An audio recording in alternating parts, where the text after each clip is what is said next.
So reforms in such systems, there are two ideas. One is some reforms in the present systems, and another is our systems should be based on, जैसे हिंदी में बोलते हैं कि उसकी आत्मा भारतीय होनी चाहिए, उसकी जो स्पिरिट है वो हमारे लोगों के साथ जुड़ी होनी चाहिए। तो सिस्टम में सिस्टमिक चेंज भी करना पड़ेगा, बेसिक आइडियाज बदलना पड़ेगा। तो गांधी जी ने बहुत अच्छा लिखा था, हिंद स्वराज उनकी बड़ी प्रसिद्ध पुस्तक है। दीनदयाल उपाध्याय जिन्होंने बहुत अच्छी तरह से लिखा है कि लास्ट जो अंत्योदय है, लास्ट आदमी जो है उसके बारे में सोचकर कैसे व्यवस्था बनानी पड़ेगी। ये भी हमारे देश में एक बहुत 50-60 सालों से एक लंबा डिस्कशन आफ्टर द फ्रीडम चल रहा है। तो वो भी हमारा पॉइंट होगा कि कैसे हम लोगों को व्यवस्थाएं चाहिए, सिस्टम रिफॉर्म्स कैसे चाहिए। बहुत लोगों ने चर्चा की कि हम लोगों को इलेक्शन रिफॉर्म्स में राइट टू रिकॉल और राइट टू रिजेक्ट चाहिए, but it doesn't match with our ideas, it doesn't match with our people, it doesn't match with our problems, it cannot give the solutions. It may be fashionable, but the people, like young people like you, very learned people, they should not go by the fashionable words or fashionable ideas. We must interrogate, third degree integrate with any new ideas. We must be positive, but we must introspect the new ideas. Our constitution has given the right to elect. Right to elect. So first we must implement that, what constitution has given, right to elect, that is we must vote. We must first be responsible for the governance, for the democracy. And so what is needed? The 100% compulsory voting is needed. We must study on that. Otherwise it will be negative only.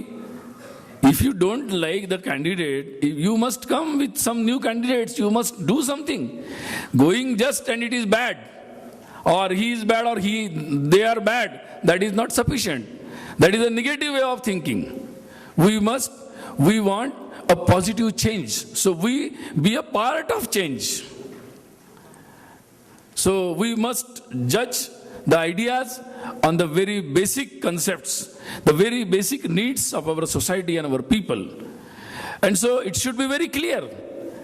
और actually ज़रूरत है कि जो young लोग हैं, young intellect है, जो यहाँ यंग टैलेंट्स को बुलाया है, उन लोगों का काम है, आज सोशल मीडिया ओपन है हमारे लिए, कि हम लोग केवल फैशनेबल आइडियाज से नहीं चलेंगे, तो हम लोग ऐसी नई नई आइडियाज क्रिएट करेंगे जिससे वास्तव में देश का और समाज का भला होगा और उस तरीके से भला होगा। भारत उन लोगों के लिए नहीं है कि जो दुनिया को कोई घिसी पीटी आइडियाज को हम फॉलो करते रहे।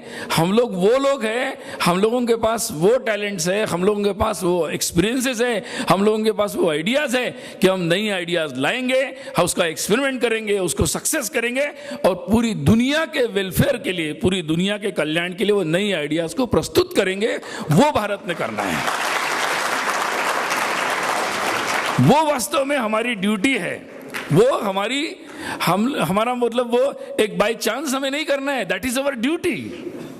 विवेकानंद ने जो एक्सपेक्टेशन हम लोगों से किया है वो ये किया है कि हम लोग गाइड करें लोगों को, और गाइड करना है तो आप लोगों को बहुत मेहनत करनी पड़ेगी,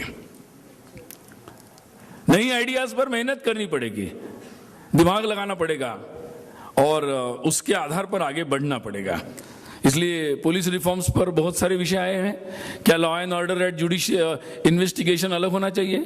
जुडिशरी में टाइम बहुत लग रहा है, तो क्या नए नए न्यायालय बनाने से हो जाएगा? वो एक बेसिक, एक प्राइमरी या प्रिलिमिनरी लोक अदालत जैसे कुछ उपाय होंगे।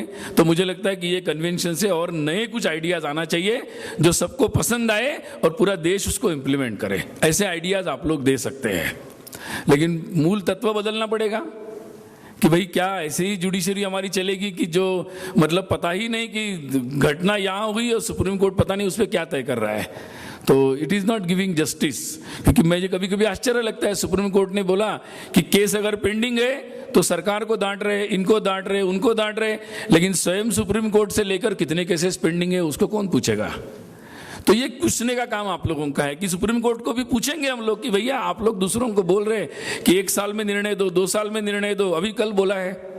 आई एम आस्किंग देम, भैया आप लोग अपने निर्णय तो 1 साल में करिए, तो ये हिम्मत दिखानी पड़ेगी कि देश में कोई हिम्मत नहीं दिखा रहा है, हर इंटेलेक्चुअल चुपचाप बैठा हुआ है। तो ये कन्वेंशन इसीलिए है कि हम लोगों को एक we should be brave to ask the questions, to challenge. वो हम लोगों को पूछना पड़ेगा कि क्यों भाई ऐसा हो रहा है देश में, पूछना पड़ेगा। तो बहुत कुछ कहा जा सकता है रिफॉर्म्स पे, हम लोग यहाँ पर चर्चा करनी है। बहुत सारे डेवलपमेंट के इश्यूज है, उस पर भी चर्चा होनी चाहिए। ट्रांसपोर्ट है, वाटर है, एनर्जी है, इंफ्रास्ट्रक्चर है, अर्बन एरियाज है, कनेक्टिविटी है, फार्मिंग है, साइंस एंड टेक्नोलॉजी है, पोल्यूशन है, गरीबी है। इकोनॉमी एंड डेवलपमेंट का हैंड इन हैंड चलना चाहिए, बट हमारे देश में हैंड इन हैंड नहीं है। हमें कुछ नहीं सोचना पड़ेगा। मैं एक आइडिया देता हूँ। हम लोग बोलते हैं कि हमारे देश में जो वैल्यूज है वो अगर फैमिली से आता है, family is imparting the values. अगर दिल्ली में कोई घटना हो रही तो हम कानून बना लेंगे, बट कानून से खत्म नहीं होगा। वो बैड आइडिया मन में क्यों आ रहा है? तो उसको अगर वो कम करना है तो he needs such type of education from the family, from the schools, from the his books and from his schools and colleges. वो कहीं ना कहीं अपसेंट है। From society he needs such type of education. क्योंकि कानून तो बाद में काम करता है ना, घटना होने के बाद, लेकिन घटना होने से पहले कौन काम करेगा? तो वो हमारा वैल्यू सिस्टम काम करता है, हमारा सिस्टम, सोसाइटी का सिस्टम काम करता है। तो उस पर भी तो किसी को काम करना पड़ेगा ना। Everybody is talking about the laws, okay, we need a laws. Good society must have a good laws and good governance, good systems, but we society must have the good system to impart the value system in the society, in our young minds. अभी सब लोग बोल रहे हैं कि हमारा देश सबसे यंगेस्ट होगा, 64% यंग पॉपुलेशन। तो ये दोनों हैं। अगर यंग ऐसा होता है कि उसमें दोनों ताकत होती है, उसको आप बंदूक सिखा दो तो वो, अगर माइंड उसका ठीक है तो वो लोगों के लिए सोल्जर बन जाएगा, देश की रक्षा करेगा। और वही माइंड अगर करप्ट है तो वो टेररिस्ट बन जाएगा, गुंडा बन जाएगा।